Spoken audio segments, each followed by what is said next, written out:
V prejšnjih posnetkih smo si pogledali, kako odvajamo funkcijo. Zdaj si pa poglejmo, kako uporabljamo odvod.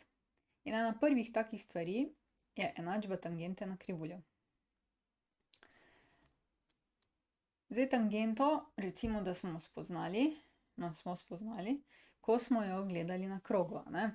Se pravi, tangenta oziroma dotikalnica je bila na krogu takole. Imeli smo krog, no, to si predstavljajte, da je krog, potem je bila ena točka in v tej točki, če smo narisali pravokotnico na polmer, smo dobili tangento, ne, oziroma dotikalnico. Se pravi, razlika med sekanto pa tangento je ta, da se tangenta samo v eni točki prilega krivulji, medtem ko sekanta se v dveh. In zdaj, kaj to pomeni pa zdaj tangenta na krivuljo? Ja, tule imam en fini video, tako slikico, pa si jo poglejmo. Evo ga. Se pravi, tangenta na krivuljo, imamo eno krivuljo in v eni točki lahko narišemo mi tangento. In ta tangenta, je premica seveda, se v eni točki dotika krivulje, in če si predstavljate, ta tangenta nam v tej točki prav dobro opiše, kako krivulja leži, ne, kakšna je njena strmina, ali je večja ali je manjša. Se pravi, če bi mi te tangente poznali, bi lahko rekli, tale krivulja je recimo prestrma, da bi se mi sankali dol, ali pa predvsem gor hodili, mogoče prestrma, da bi gor hodili. Medtem ko tale, a ne, ko je pa bolj položna recimo, bi pa bila primerna za spust. Tako, se pravi, tangenta je v bistvu premica, ki se v eni točki popolnoma prilega na krivuljo, ne. Ampak samo v eni, če bi šla pa čez dve, je pa sekanta.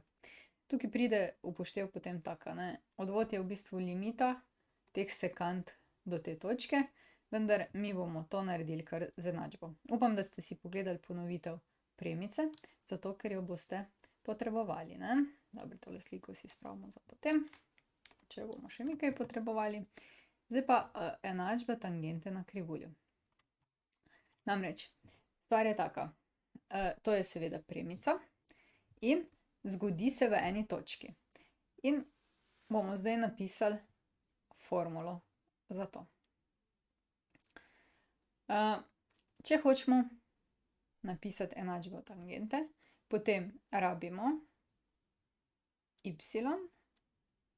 enačbo tangente, ne, in ta tangenta ima koeficient tangente krat pač x, ne, plus n tangente, to je pa začetna vrednost tangente. Se pravi, enačba tangente izgleda tako, enačba vsake premice, y je k tangente krat x plus n tangente. No, rekli smo pa, da tangento vedno delamo v eni točki. In zato to točko ponavadi označimo z recimo T0 ali pa A0 ali pa kakorkoli. Ta nič je tisti, ki nam nekako pove, v tej točki se bo to dogajalo. In v tej točki imamo zdaj dve koordinati. Prvi rečemo x0, drugi rečemo pa y0. Takole, ne. In imamo zdaj ta dva, tole v bistvu rabimo točko, v kateri bo tangenta šla na to krivuljo, in pa izračunati moramo koeficient tangente in pa n tangente, a ne. Včasih se zgodi, da imamo samo x0 tangente, ne. Zdaj na krivuljo oziroma na funkcijo, ne, in mogoče še napišemo, v kateri funkciji bomo risali. Recimo, če imamo f od x, na to krivuljo oziroma na to funkcijo bomo naredili tangento v točki T0. In sedaj, da bi to lahko naredili, moramo dobiti koeficient tangente pa začetno vrednost tangente, in to dobimo zdaj takole. Če slučajno nimamo koeficient tangente, je v bistvu odvod funkcije v točki x0. Potem imamo y0, če slučajno še nimamo, vzamemo vrednost funkcije v točki x0. Tako, zdaj imamo x0, y0 smo lahko zračunali, k tangente smo lahko zračunali, ne, če imamo funkcijo podano. Zdaj rabimo še pa n tangente.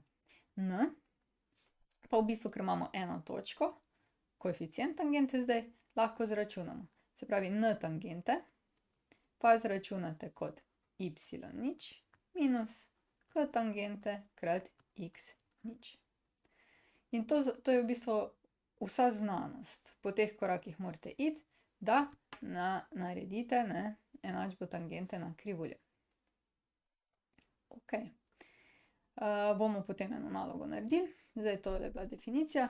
Se pravi, tangenta je dotikalnica v eni točki grafa. No, nekaj heca. Pa jo dajmo zdaj takole. In kot vidite, nam zelo lepo opiše to situacijo, kaka strmina je te premice. Zdaj pa še normala. Normala je pa v bistvu črta, ki je pravokotna na tangento. Takle bi šla. Pravokotno noter na tangento. Ja, ne vidite vi moje roke, ampak vidite samo tole. Pravi, tole bi bila pa normala. To je pa premica, ki je pravokotna na tangento. In gre tudi skozi to točko. Ne? Ok, kaj pa zdaj to pomeni za nas? Kako bi pa dobili enačbo normale? Ja, zdaj, če ste si pogledali tista dva videa, če mi poznamo koeficient tangente, potem je koeficient normale, pa dajmo na, koeficient normale, je v bistvu nasproten in obraten koeficientu tangente. Zato, ker sta si normala in tangenta sta si pravokotni. Se pravi, takole je zdaj. Odvod uporabljamo za izračun koeficienta tangente. Koeficient tangente rabimo pa tudi pri enačbi normale. Normala je prav tako premica in jo potem po zakonitosti iskanja enačbe premice najdemo.